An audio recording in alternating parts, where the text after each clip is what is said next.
अदिला संदर्भात बाधितांची घरं आणि जागा वाचवण्यासाठी 15 दिवसात विधान भवनात संबंधित विभागातील अधिकाऱ्यांची बैठक घेण्याची ग्वाही विधानसभेचे उपाध्यक्ष अण्णा बनसोडे यांनी दिली।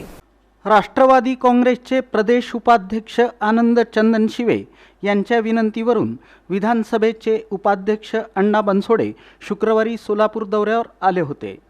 यावेळेस त्यांनी आदिलाची पाहणी केली। तसंच आदिलामुळे बाधित होणाऱ्या नागरिकांशी देखील त्यांनी संवाद साधला। यावेळी संघर्ष समितीनं त्यांना आदिला नदी नसून हा नालाच आहे, नदी झाल्यास आमची घरे बाधित होतील, या प्रकरणात तुम्ही लक्ष घालून आम्हाला न्याय द्या अशी मागणी त्यांच्याकडे केली।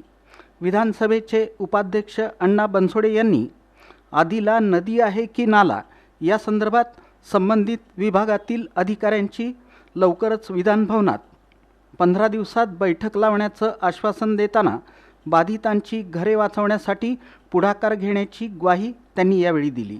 आज सर्वांचं म्हणणं ऐकून घेतल्यानंतर अधिवेशन आचारसंहिता संपल्यानंतर अधिवेशन काळामध्ये आपल्या सर्वांसोबत त्या खात्याचे संबंधित जेवढे अधिकारी असतील त्यांची मीटिंग घेतली जाणार आहे।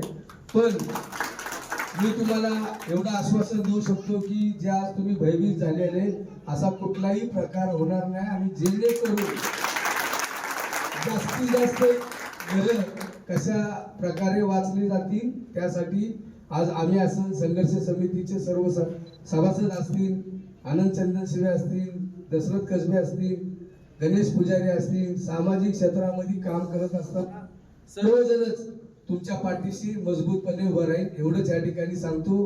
कुणीही भयभीत न होता पुढील काळामध्ये 8 ते 15 दिवसामध्ये पुन्हा एकदा अशीच मीटिंग त्या ठिकाणी आयोजित केली जाईल आणि आपल्या प्रमुख पदाधिकाऱ्यांना कमिटीमध्ये समितीमध्ये जे असतील त्यांना त्या ठिकाणी आमंत्रित करून विधान भवन या ठिकाणी सर्वांची मीटिंग घेतली जाईल एवढंच या ठिकाणी सांगतो।